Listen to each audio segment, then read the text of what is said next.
Bismillahirrahmanirrahim. Assalamualaikum warahmatullahi wabarakatuh. Sahabat-sahabat, insya Allah kita lanjutkan diskusi kita mengelaborasi pertanyaan dari sobat-sobat di chapter ketiga.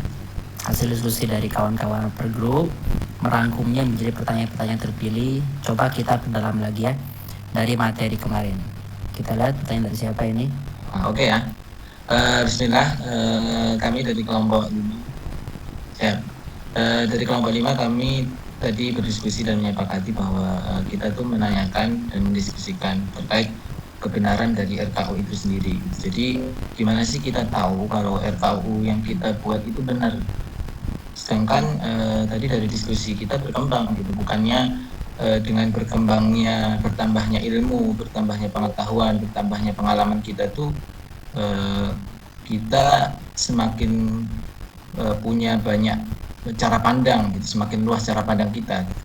Nah, apakah RKU yang kita buat itu masih benar gitu? Nah, itu pertanyaan dari kami dan kemudian pertanyaan itu berujung kepada apakah RKU itu yang kita buat hari ini gitu.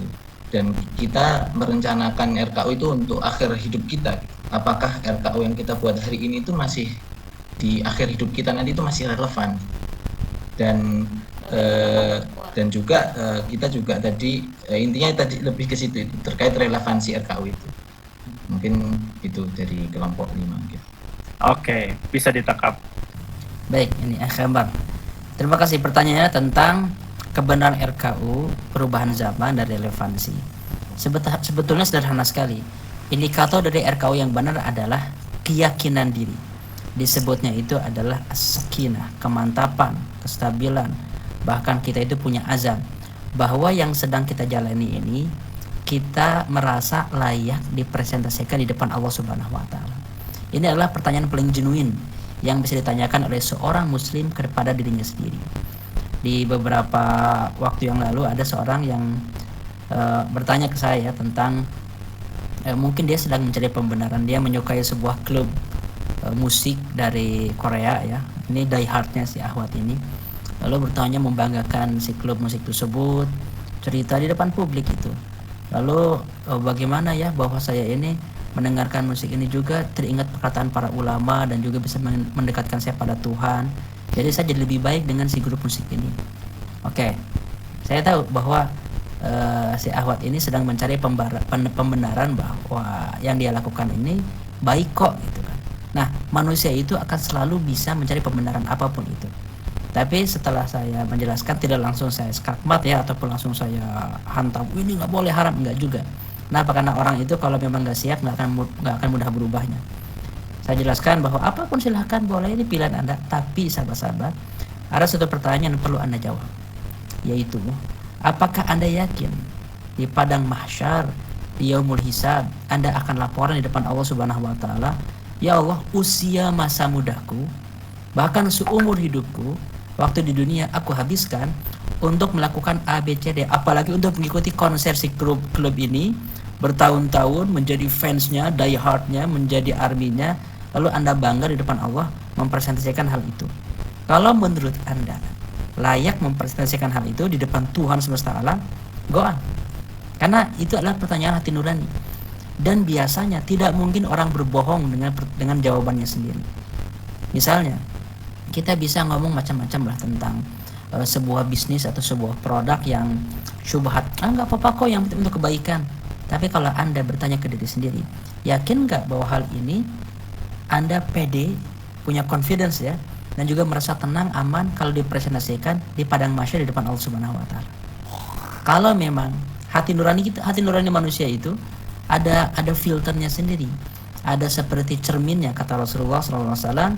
Kalau ragu atas segala sesuatu, istafti qalba, tanyalah pada nuranimu sendiri, pada kalbumu sendiri. Dengan pertanyaan sendiri seperti itu, kita akan punya kejujuran. Iya sih, saya bisa beralasan, berkilah ataupun berlogika di depan manusia. Tapi kalau saya nanti di depan Allah, kayaknya kurang pede deh dengan bidang ini, dengan bisnis ini, dengan proyek ini. Kalau itu tidak mampu kita jawab dengan matang, berarti itu bukan RKU yang tepat, sahabat-sahabat. Tapi kalau Anda yakin, insya Allah saya yakin ini RKU ini akan membuat saya layak di depan Allah Subhanahu wa taala, go on, lanjut itu.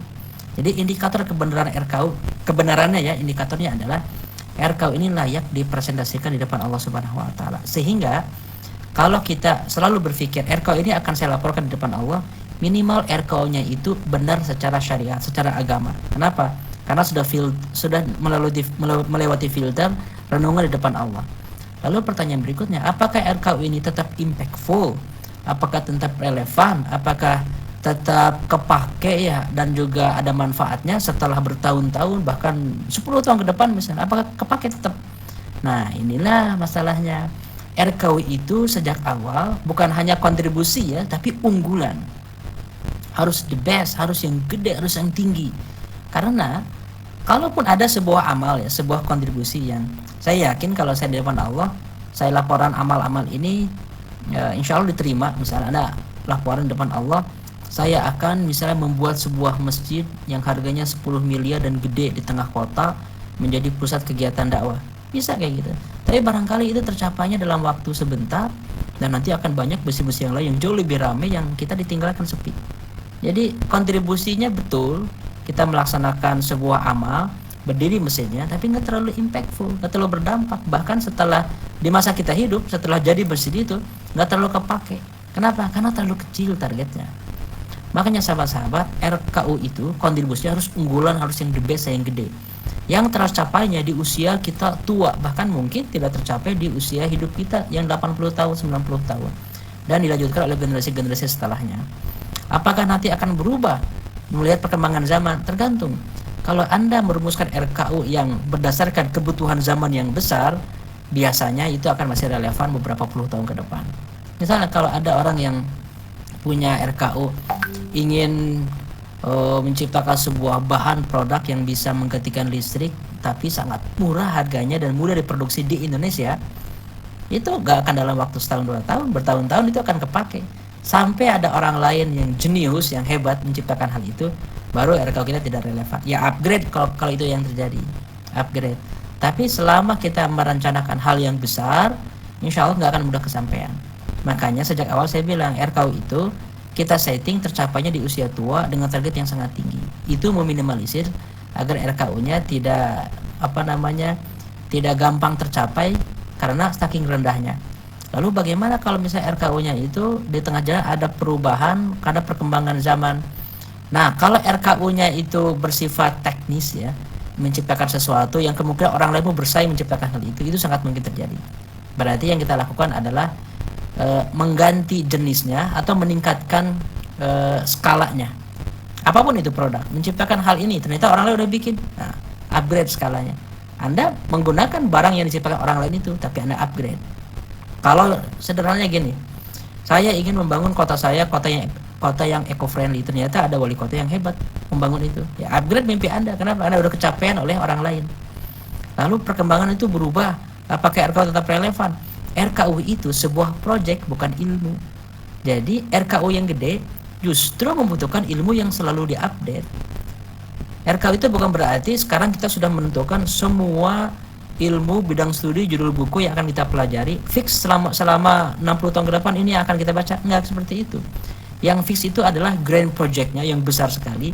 Sedangkan cara ilmu-ilmunya, bahan-bahannya itu sangat fleksibel dan sangat berkembang sesuai dengan perkembangan zaman, sesuai dengan perkembangan geopolitik, sesuai dengan kemajuan fitur, tools teknologi.